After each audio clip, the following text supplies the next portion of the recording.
السلام عليكم ورحمة الله وبركاته.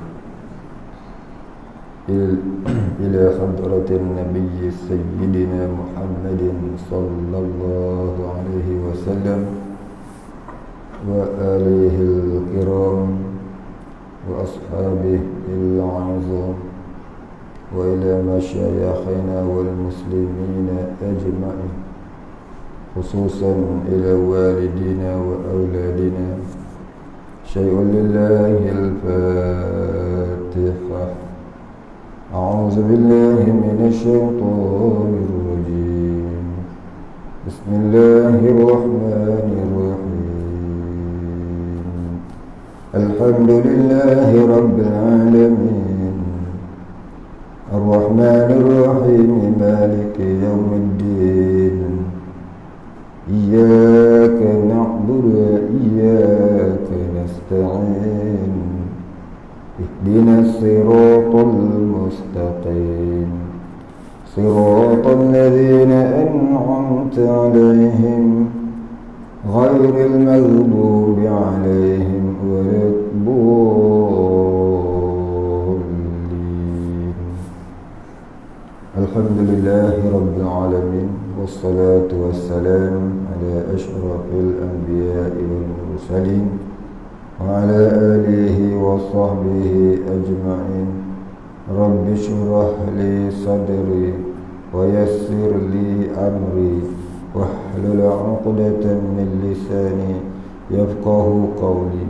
ولا علم لنا إلا ما علمتنا إنك أنت العليم الحكيم. رضينا بالله ربا وبالإسلام دينا وبمحمد نبيا ورسولا. اللهم اجعلنا من التوابين واجعلنا من المستغفرين واجعلنا من المتطهرين واجعلنا من الموحدين واجعلنا من المهتدين واجعلنا من المخلصين له الدين واجعلنا من العارفين واجعلنا من عبادك الصالحين واجعلنا من المتقين. اللهم أحينا بحياة العلماء وآمتنا بموت الشهداء. آمين يا رب العالمين.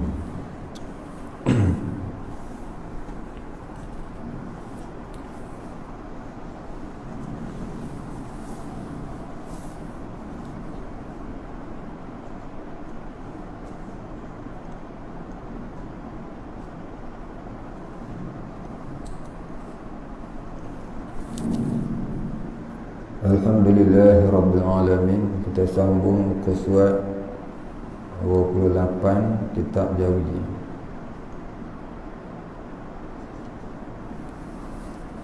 Qala musannif wal muallif rahimahullah ta'ala wa nafa'ana bihi wa bi'ulumihi wa barakatihi. Amin ya Rabbal Alamin. Qala musannif, atau tak kala bertimbang atau menyukat, atau tak kala bertimbang atau menyukat ia, yakni boleh jadi murtad itu tak kala seseorang itu menimbang sesuatu barang. Umpamanya orang menego lah ni, tak kala dia menimbang, atau orang lainnya ataupun orang lain yang timbang, kemudian dia pun baca ayat Quran. Apa dia? Wa idza kaluhum aw zanuhum yukhsiruna. Yang pada surah Al-Mutaffifin, dan maknanya wallahu a'lam bimuradihi, yakni Allah jualah yang mengetahui hakikat yang dikehendakinya. Allah jualah yang mengetahui hakikat dengan yang dikehendakinya. Maka makna pada bahasa kita, wa idza, dan apabila, kaluhum, menyukat mereka itu, awazanuhum, bagi manusia, atau menimbang mereka itu bagi manusia, yukhsirun, merugi mereka itu, maknanya dikurangi timbangan. Wa idza kaluhum, dan apabila menyukat mereka itu bagi manusia,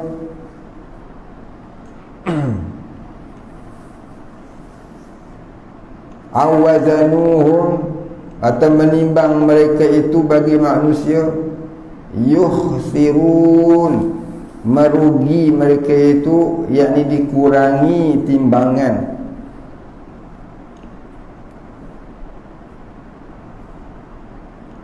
Dan dikatanya, tak kala melihat orang banyak berhimpun,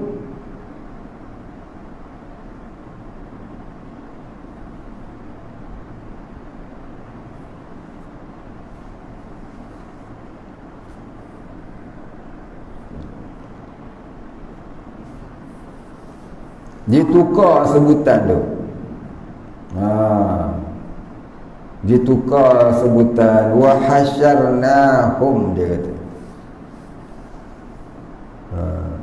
Wa hasyarnahum falam nughadir minhum ahada.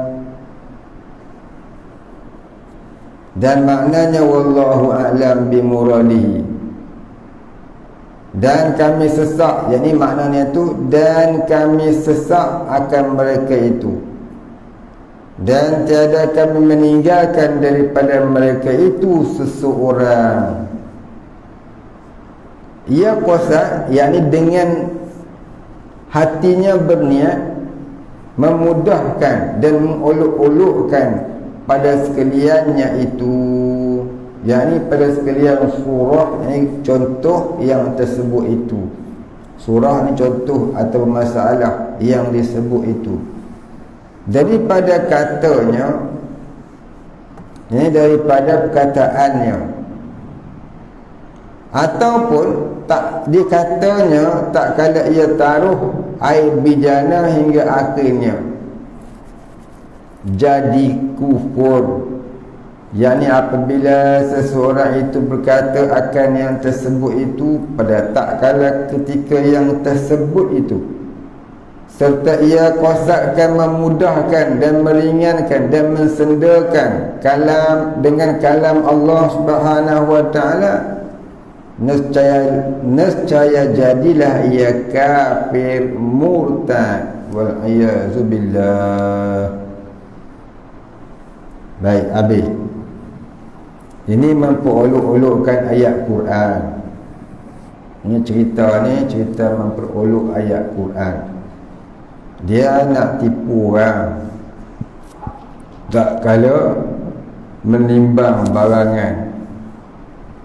Dia nak tipu orang, tak kala menimbang barangan.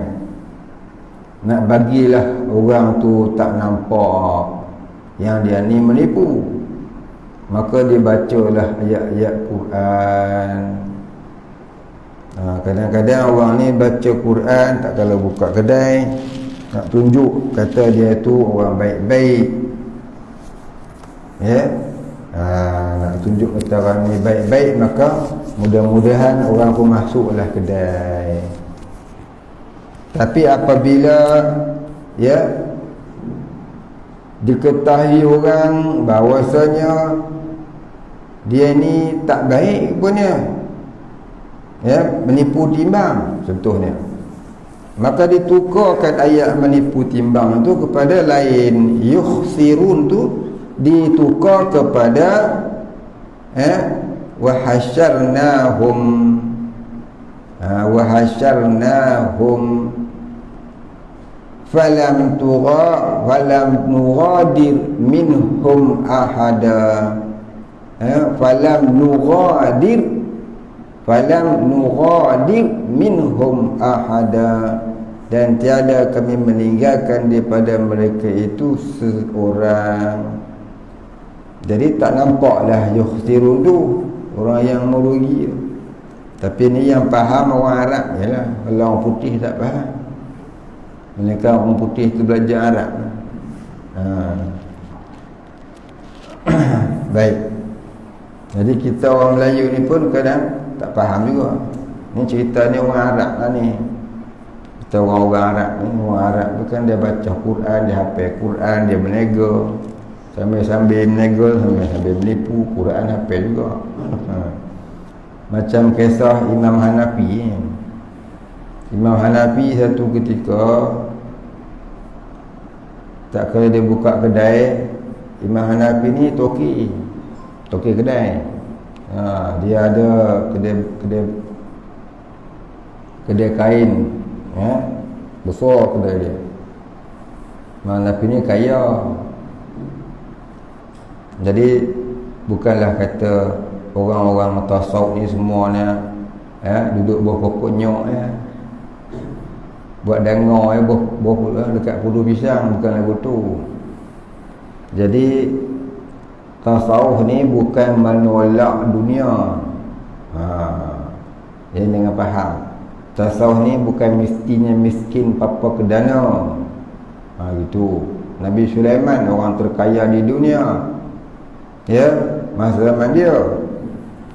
Iskandar Zulkarnain orang terkaya di dunia masa zaman dia. Nabi Sulaiman, Nabi, bukan Nabi. Setengah ulama kata dia wali. Siapa? Iskandar Zulkarnain. Setengah ulama kata dia Nabi. Wallahu a'lam. Kita tawakuf pada Allah. Jadi janganlah konon-kononnya kita ni bertasawuf pandang orang-orang yang orang yang ada itu ada ni dia pakai dikatanya tidak bertasawuf. Syekh Abdul Qadir Jalani dia ada 99 kapal kargo. Gudang dia saja anak kunci yang bawa gudang dia ada 7 ekor unta bawa.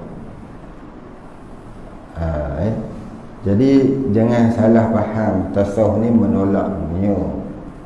Tasawuf bukan tolak dunia, tasawuf menolak mencintai dunia. Tu kerana melebihkan menyintai Allah. Dia buat kerja dunia, dia buatlah. Bukan dia tak buat kerja dunia.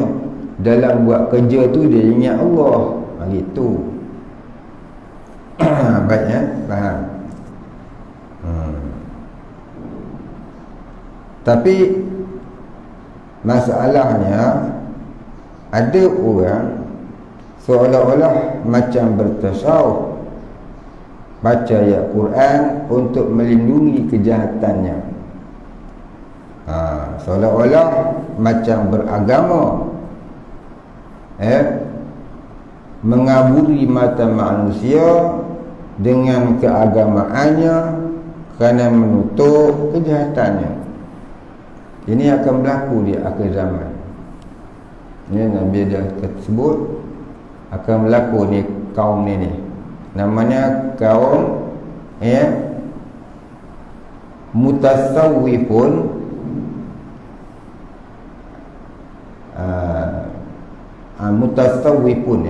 mutasawwifin. Memang tadi kata al-mutasawwifina, ahli tasawuf yang palsu. Ahli tasawuf yang palsu. Maka pada zahir melahirkan syiar, tetapi pada batin penuh dengan mazmumah yang tidak dibuang karat-karatnya. Maka kita minta berlindung dengan Allah Ta'ala daripada terjadi begini ke atas diri kita.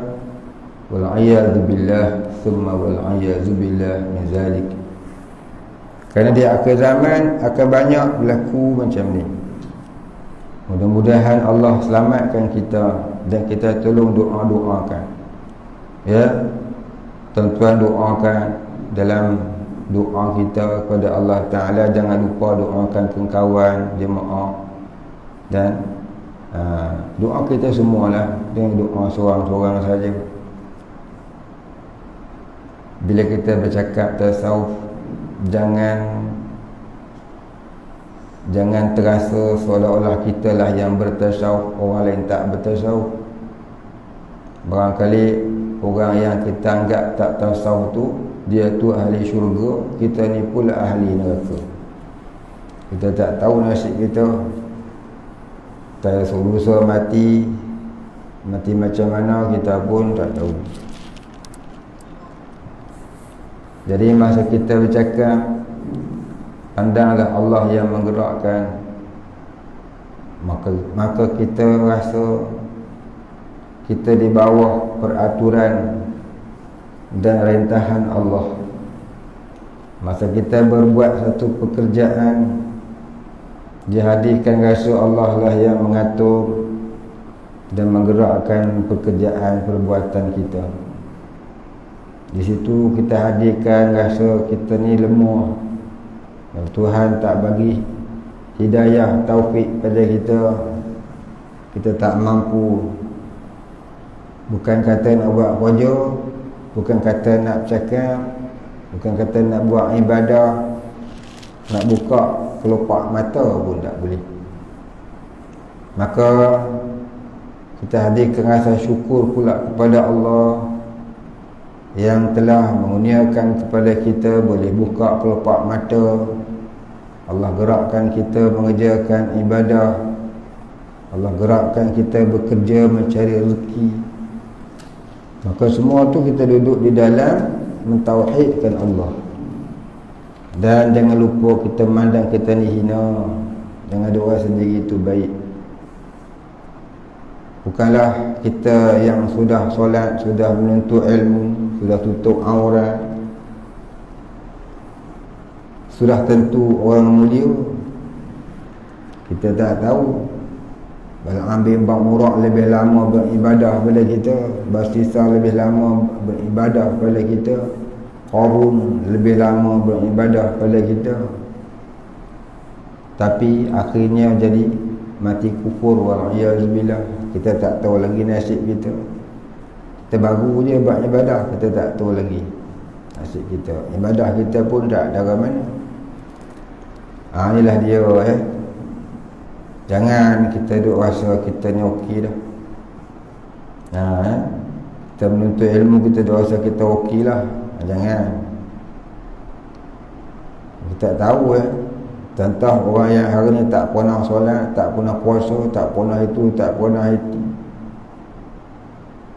Hari ni dia taubat, besok dia mati. Mati dia husnul khatimah. Kita yang duk cakap agama, hari-hari cakap agama, tiba-tiba mati dalam keadaan rupanya bahasa yang kita keluarkan tu untuk menutup aib kita je.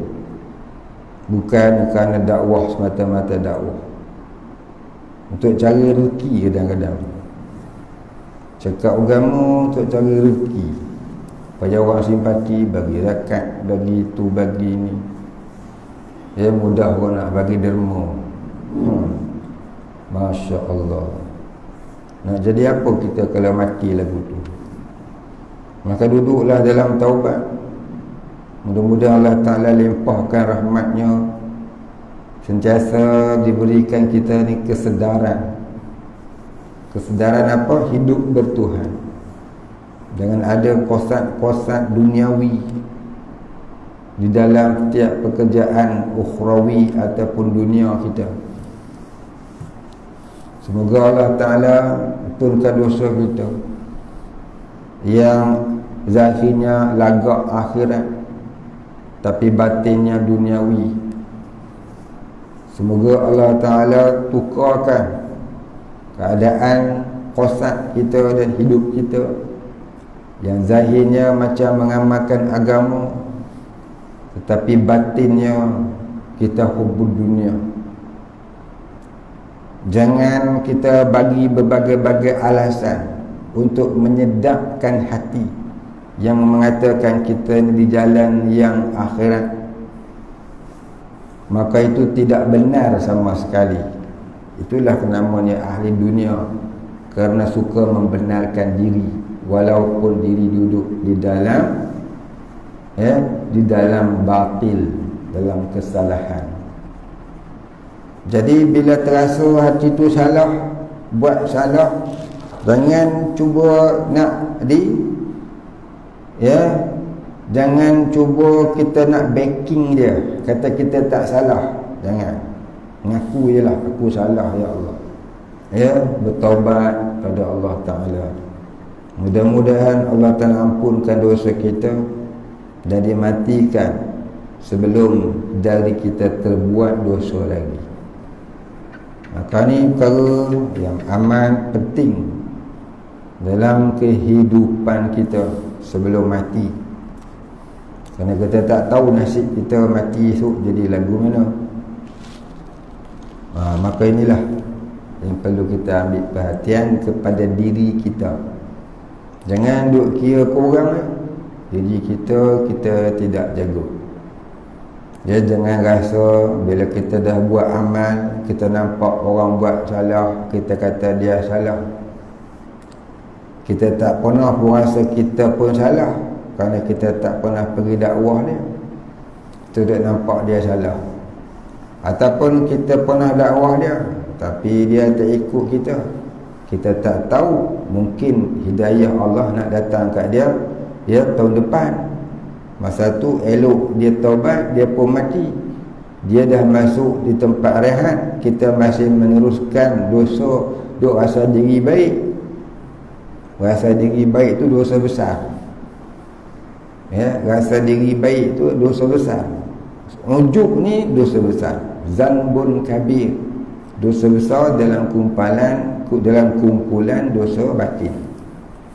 Maka mudah-mudahan Allah tolong kita. Kita kena minta tolong dengan Allah. Selalu mencari-cari salah batin kita dengan Allah. Salah zahir senang nak cari. Tak solat umpamanya, bohong umpamanya, mengumpat umpamanya, riba umpamanya. Itu salah zahir senang cari, tapi salah batin susahnya nak cari. Halus sungguh sifat riak ni masuk dalam hati. Halus sifat takabur masuk dalam hati. Halus. Macam mana ular. Ular ni kita tengok. Duduk masuk reban ayam. Ni orang cerita saya ni, orang biasa bela ayam. Tiba-tiba ular tu boleh masuk duduk dalam reban ayam. Sedangkan jarinya tu halus. Macam mana boleh masuk Dia boleh masuk dalam ayam. Nak kata dia tebuk lubang kot tanah tak ada, tapi dia masuk kot jaring tu. Jaring halus tu, ngam-ngam dengan badan dia. Dia boleh kecilkan badan dia.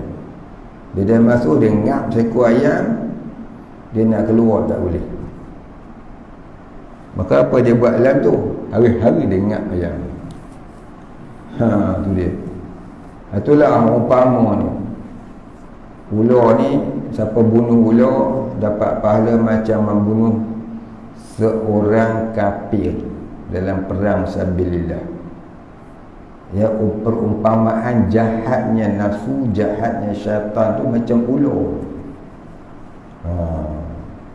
Jahatnya syaitan, jahatnya nafsu tu macam ular. Hingga sunat, bagaimana sunatnya bunuh ular, jangan duk bela. Begitulah sunat wajib kita membunuh mazmumah ni, jangan duk bela mazmumah. Susahnya nak hilangkan benda ini. Kalau tidak dengan hidayah Allah, taufik Allah. Kadang-kadang kita tak kenal pun apa itu riak, takabur, ujub, semua. Kok dah rasa ikhlas dah. Orang yang ikhlas tu pun akan terpinga-pinga di akhirat nanti. Kerana ikhlas yang rendah darjah. Ikhlas tapi masih merasakan diri berbuat amal. terpinga-pinga dia di akhirat kerana tak mencapai ikhlas yang sebenar-benar. Ikhlas sebenar-benar ni orang yang hapus rasaan wujud diri dalam memandang wujudnya Allah yang mengatur dan mentadbir sekalian alam. Itu namanya orang yang ikhlas, yang sebenar. Kita tak sampai darjah itu, jadi jangan duk rasa diri itu molek. Jangan duk rasa diri itu dah baik, dah molek. Kita kena rasa kita hina dengan Allah. Baik, sebut selalu aku hina ya Allah. Cuba tengok pengarang kitab, dia tulis dia tu hamba yang fakir lagi hina. Mengaku hina dengan Allah. Aku hina ya Allah, aku dosa banyak. Ini depan orang, aku hina, aku dosa banyak. Dalam hati mudah-mudahan orang kata aku warak. Cuba nampak, menutup perkataan agama kerana menyorok rahsia mazmumah yang berkubu di dalam hati. Wal-iyazubillah min zalik. Kita minta jauh daripada terjadi yang demikian, kerana di akhir zaman akan berlaku. Dia dulu-dulu tak berlaku lah, berlaku juga kerana tak berlaku. Tapi di akhir zaman lebih banyak akan berlaku. Ya, kita takut kita tu di antara orang yang faham sedikit agama tetapi mempersendakan agama. Baik, kita sambung tadi. Ini contoh jelas mempersendakan agama dengan menukar sebutan Al-Quran demi kerana menjaga maruah kejahatan yang dia lakukan. Dia nak tutup jahat dengan baca. Ya, saya nak cerita tadi itu Imam Hanafi tadi. Lupa lah. Imam Hanafi ni dia menegur.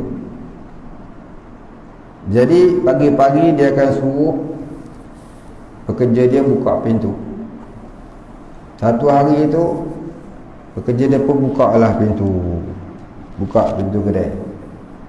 Masa buka pintu kedai dia baca Bismillahirrahmanirrahim.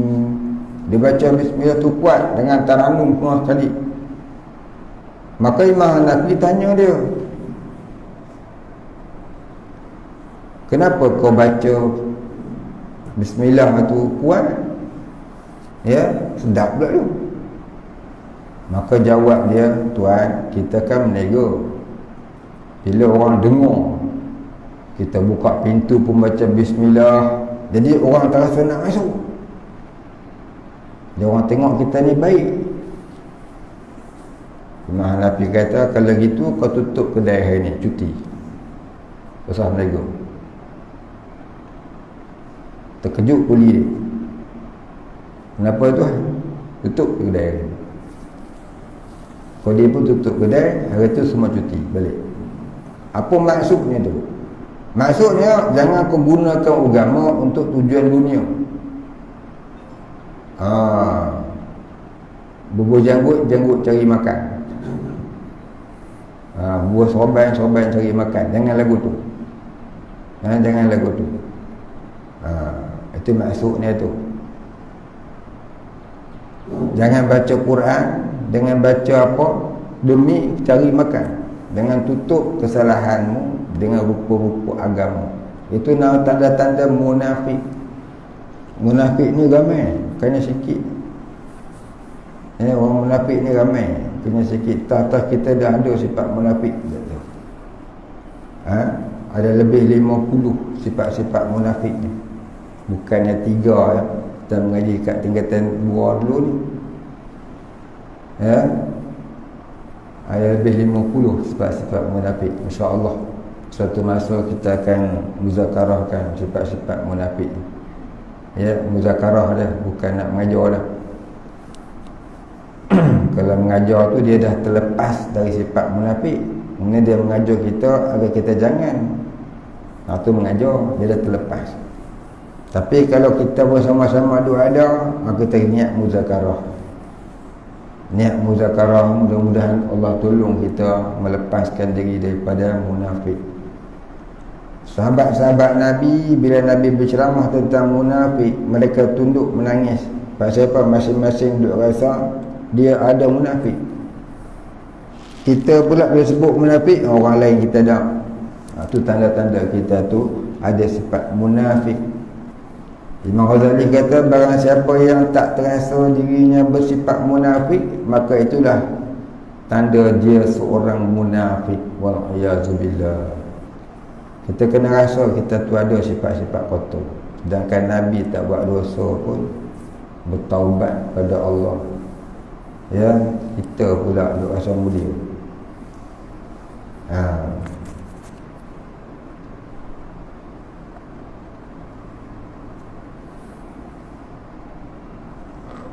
Baik, kita sambung tadi.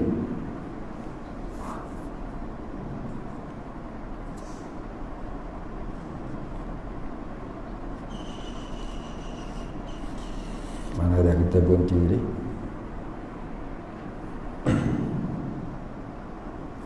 Demikian lagi tiap-tiap tempat yang disebutkan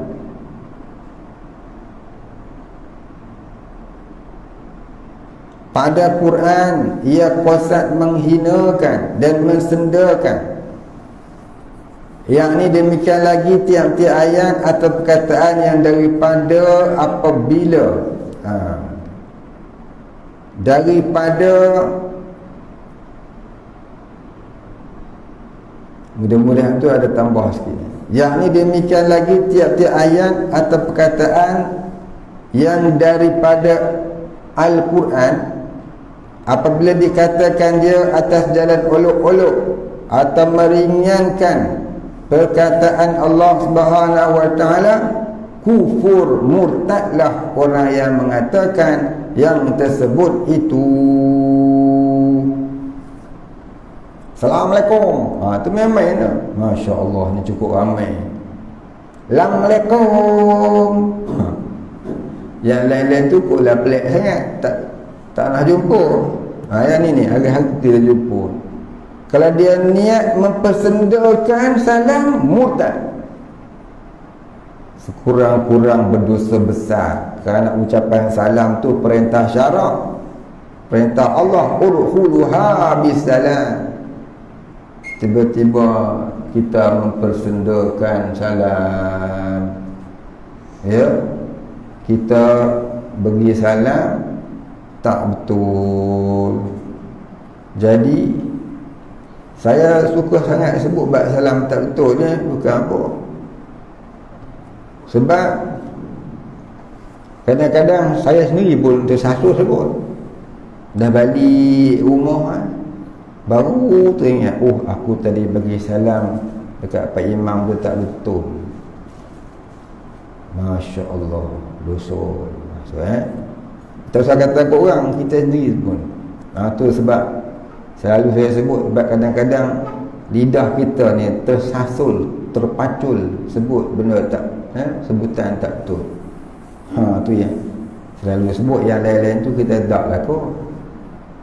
Ya, macam contoh dia baca tadi tu, ya, kita tak lah kot. Khasirun ditukar kepada wa hasyarna tu tak lah kot. Kita pun tak kerti anak. Kerti sikit-sikit kan. Kerti adalah sepatah dua. Anak antar unta, ambil lah. Bukan? Tapi kalau Assalamualaikum tu, Masya Allah, itu ramai sangat dah. Satu lagi selawat, Salam. Nabi Muhammad sallallahu alaihi wasallam. Nabi Muhammad sallallahu alaihi wasallam menentang apa? Kapal Islam ke apa? Selawat tak betul ni berdosa. Selawat tak betul ni berdosa. Selawat punya sunat.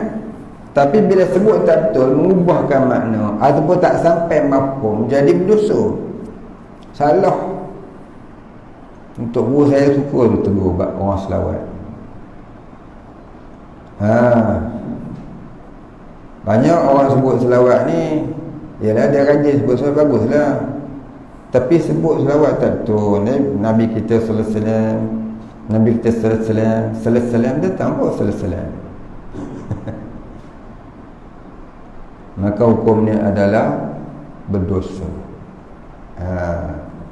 Tidak dengan sebut langsung Nabi kita Muhammad, sudahlah. Dan nak sunatnya sebut langsung jadi salah, berdosa buat apa? Macam kita wiri, ilahana ya rabbana subhanallah, sebelah ke dua belah maksud mereka. Alhamdulillah aku mai elok. Zikir pula la ilaha illallah. Benda apa sebut? Sebutlah molek-molek. Biar betul lah makhraj tu. Warattilil Qur'ana tartila. Itu yang zahir. Sengaja sebut.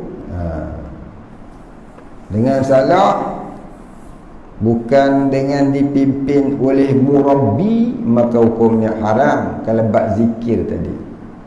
Tapi kalau bab Al-Quran, tak kira siapa pun, ya. Tak kira siapa-siapa baca, salah berdosa. Ya, guru murabbi dia takkan salah baca Quran. Melainkan lidah dia tersasul atau memang tak habis sebut. Tapi kalau zikir la ilaha illallah, itu barangkali peningkatan rohaniah itu kita tak tahu, wallahu a'lam. Ini cerita tentang sebut jah dengan betul. Apa juga perkara-perkara agama, itu sebutan bacaan, cakap agama, ya. Itu dia.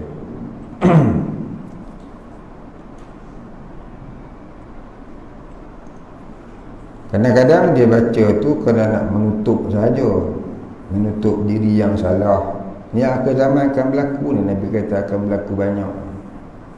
Nak menutup keadaan diri yang salah dengan dizahirkan, dipancarkan pada dirinya ada amal-amal Islami seperti memberi salam, alhamdulillah. Boleh?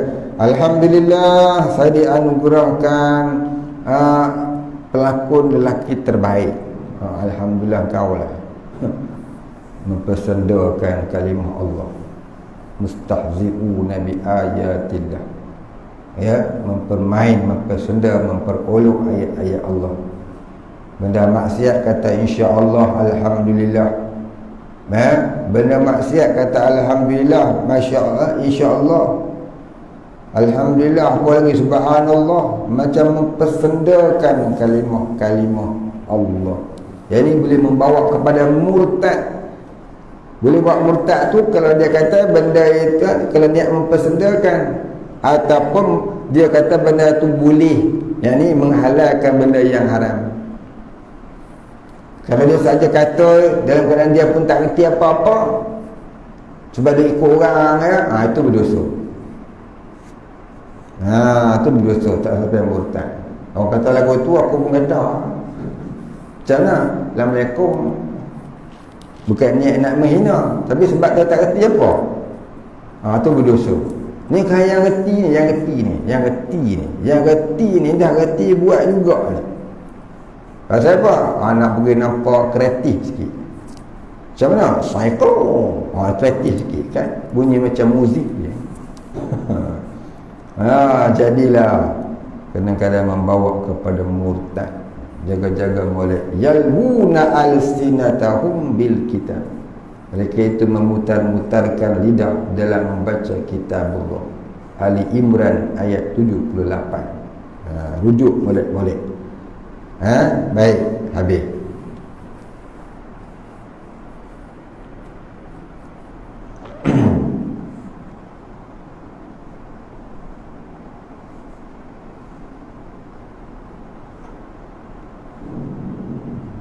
Maka jika tiada dikuasai yang demikian itu, bukan nak kuasa menghina, maka tiada kufur. tetapi tiada jauh daripada haram, yakni tak lari daripada berdosa besar. Haram ni berdosa besar, tak sampai murtad. Kerana ia istiamalkan, yakni menggunakan Quran pada makna yang tiada dihantarkan dia baginya. Guna ayat Quran yang tak kena pada tempatnya. Ayat Quran sepatutnya gini, kau baca lagu ni. Macam orang dulu-dulu orang dulu-dulu ni, orang zaman dulu lah, ada ubat sakit gigi. Kalau tuan-tuan dengan ubat ni, saya nak khabar ni tak boleh. Ubat sakit gigi, macam mana ubat dia? Ubat dia, kita gigi sakit berlubang, pegang, baca zalika taq, zalika taq, baca 7 kali. Zalika taq, zalika taq, zalika taq. Ayat Quran tu asalnya zalika taqdirul azizil alim. Ingat tak surah apa? Surah Yasin kan. Dia baca zalika taq. Tak tu takdirul, dia baca tengah-tengah. Zali kata. Masya Allah. Zali kata. Faham tak? Dia kata kat mana? Kata kat gigi ni. Jadi gigi tu sembuh nanti. Baca zali kata. Masya Allah. Itu jadi haram, boleh membawa pada murtad. Pasal mempersendakan ayat Quran berubat. Sekurang-kurangnya berdosa besar orang yang mengamalkan amalan yang macam tu. Sebab tu ya tuan-tuan, nak jadi bomo, nak jadi perawat Islam, kena kena belajar biar dengan guru yang pandai betul lah tentang ayat Quran ni. Cuba tengok tadi dia main-main. Jadi benda tu jadi haram, boleh terkadang jadi murtad wa iyazubillah. Kadang-kadang baca ayat Quran terbalik pun ada. Baik, habis. Habis surat. Jadi kita berhenti sekat dulu, kemudian katanya atau ia maki nabi atau malaikat. Wallahu a'lam. Baik, kita baca soalan. Soalan pertama, kalau saya berzikir atau berselawat serta beristighfar tanpa mandi sunat taubat, bertaubat tanpa ambil bai'ah tarekat dengan guru atau pembimbing, adakah amalan itu Allah terima? Apakah maqam dalam berzikir dan berselawat itu apabila bertarekat? Terima kasih. Baik, dia tanya soalan pertama, kalau saya berzikir dan berselawat serta beristighfar tanpa mandi sunat taubat, bertaubat tanpa ambil bai'ah, tanpa mandi taubat, ni soalan ni silap titik ni. Lepas tu bertaubat pula, berselawat dan beristighfar tanpa mandi taubat, bertaubat tanpa ambil bai'ah. Ini titik salah ni. Dia koma ke, dia titik ke, apa lain pula ni. Saya pakai faham saya lah, minta maaf lah kalau tak betul salah saya ni. Sebab saya baca ayat ni tahulah tak tu ni kok bahasa moden lagu ni. Sebab saya sekolah sampai tingkatan 3, tak erti kok bahasa moden lagu ni. Kalau saya faham tak tahu. Ayat lagu ni dia koma tak tu ni. Mungkin soalan dia lagu ni. Mungkin lah, kalau salah minta maaf lah. Yang bertanya ya. Kalau saya berzikir dan berselawat serta beristighfar tanpa mandi sunat taubat, kemudian saya bertaubat, lagu tu lah kot, dan lagi tanpa ambil bai'ah tarekat dengan guru atau ustaz pembimbing, adakah amalan itu Allah terima? Mudah-mudahan begitulah. Kalau salah, I'm sorry. Saya mengaji tak tinggi bahasa Malaysia ni. Lagu tu saya boleh faham lah. Mudah-mudahan lagu tu lah kot. Ni dah tua-tua nak ngaji pun sekolah tak mahu terima lah. Baik. Jadi maksudnya mungkin lagu tu. Dia jawapan dia lagu mana? Taubat ni tak perlu kepada mandi taubat. Mandi hadas besar pun tak payah. Walaupun duduk dalam junub, walaupun duduk dalam keadaan bernajis, walaupun duduk dalam keadaan apa sekalipun, bertaubat itu wajib bila terbuat dosa. Tak kiralah dalam keadaan apa sekalipun. Dalam keadaan pakai spender sekalipun, pasal baju kena curi, hang buat dosa, hang kena taubat. Pasal apa?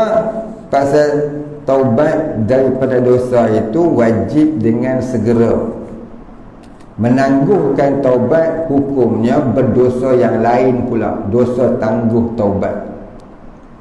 Jadi mulanya dari fahamnya, taubat tidak berhajat kepada mandi taubat ataupun suci diri dari najis dan sebarang hadas. Taubat itu wajib bila terbuat dosa. Contohnya, orang minum arak, tengah minum arak berlumur najis dekat bibir, ya, dekat mulut, tumpah pula kat baju. Amal satu tu hang kena taubat dah. Orang buat jahat, berzina contohnya, tengah zina tu hang kena berhenti. Masa tu hang kena taubat dah. Melambatkan taubat tu menambahkan dosa. Dosa lambat taubat. Baik, dah taubat, untuk penyempurnaannya, mandilah taubat. Lepas dah taubat tu, mandi taubat, kemudian solat sunat taubat, kemudian melapaskan lagi taubat. Itu maknanya mengulang-ulang taubat. Mengulang-ulang taubat tu hukumnya sunat. Ibarat pokok dibaja, disiram supaya dia subur keluar hasil yang molek. Begitulah taubat yang wajib ni ialah taubat kali pertama selepas terbuat dosa. Tak kira masa bila duduknya. Kemudian penyempurnaannya tu diulang-ulang, solat taubat dan sebagainya. Mudah-mudahan amalan yang kita buat itu Allah terima.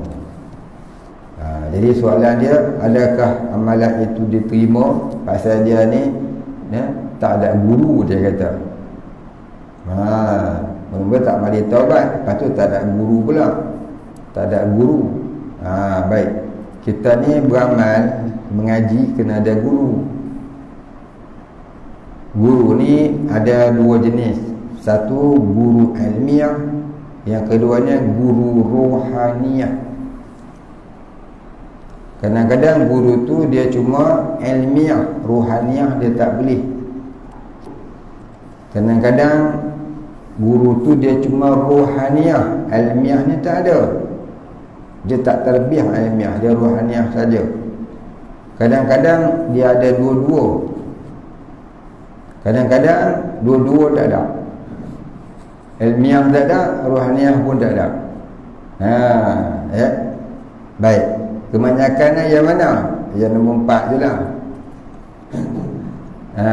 Macam saya ni bukan guru.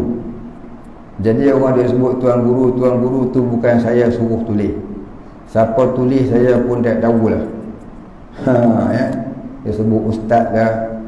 Buku saya tak tulis pun ustaz. Bernama Anwar Helmi je. Ada pula orang yang bertulis ustaz, saya tak tahu. Sebab apa? Darjah ustaz ni tinggi lah. Itu guru-guru yang boleh mendidik rohaniah orang. Ini rohaniah apa? Ilmu pun tak ada. Kita muzakarah sahaja. Saya dengan tuan-tuan dan puan-puan cumalah saudara se-Islam. Saya salah, tolong tegur. Saya dulu mengaji tak banyak tuan. Mengaji sikit je, malas cabut lari. Tok Guru mengajar, saya tidur. Kitab-kitab semuanya bertebuk. Tebuk tupai aku. Baik. Jadi kalau saya salah, tolong tegur. Kita sama-sama berdoa kepada Allah agar Allah ampunkan dosa kita. Tak reti agama, tapi nak cakap agama. Ni dia. Jadi dia kata, adakah tu Allah Ta'ala terima sebab dia tak ada guru, tak ada bai'ah tarekat?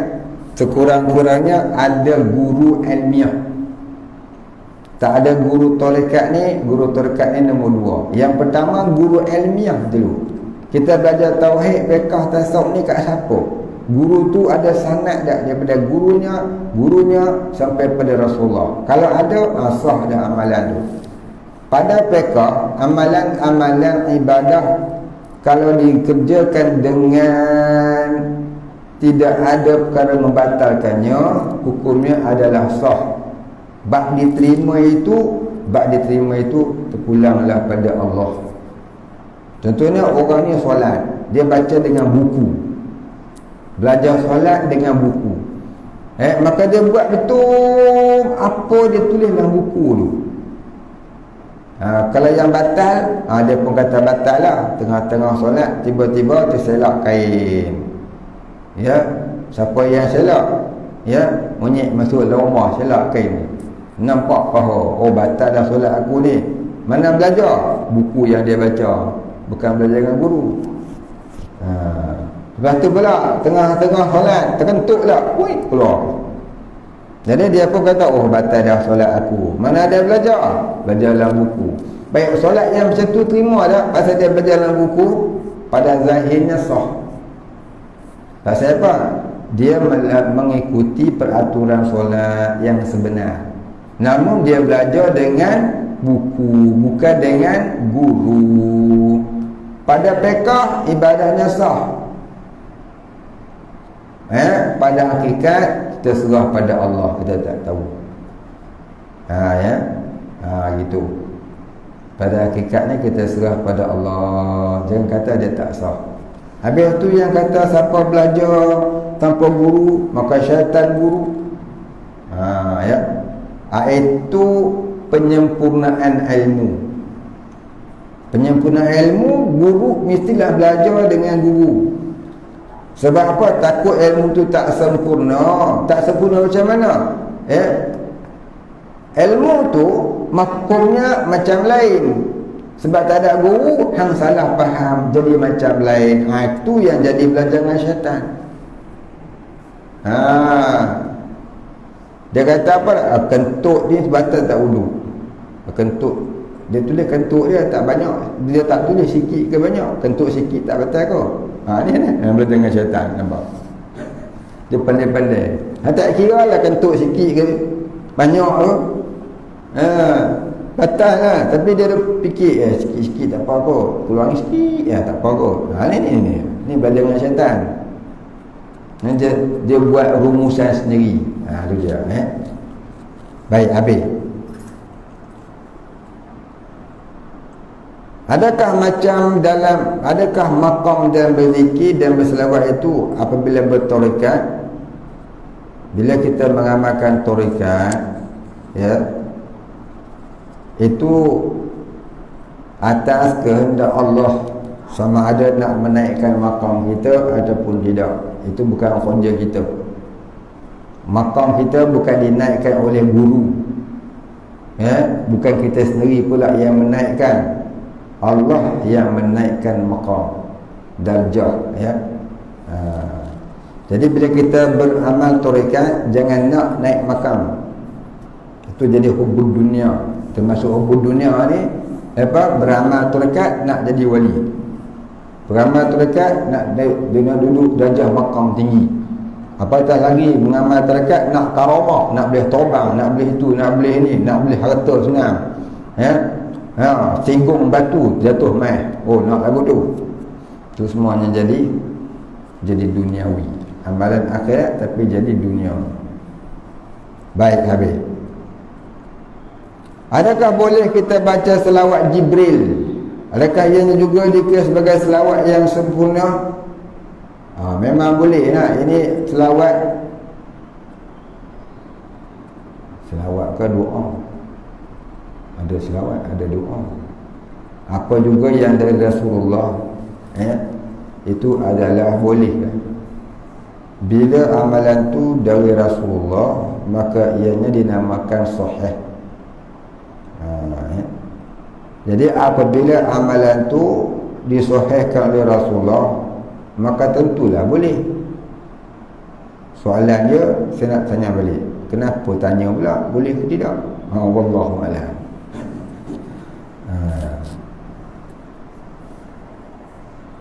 Baik, kita berhenti sekat dulu.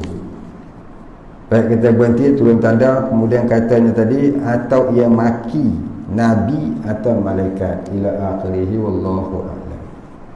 Wala ilma lana illa ma 'allamtana innaka antal alimul hakim.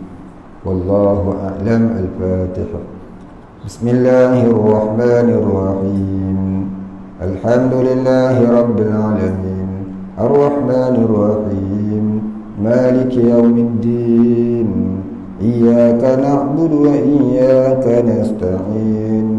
Ihdinas siratal mustaqim. Siratal ladzina an'amta 'alaihim ghairil maghdubi 'alaihim waladdallin. Bismillahirrahmanirrahim. Alhamdulillahi rabbil alamin.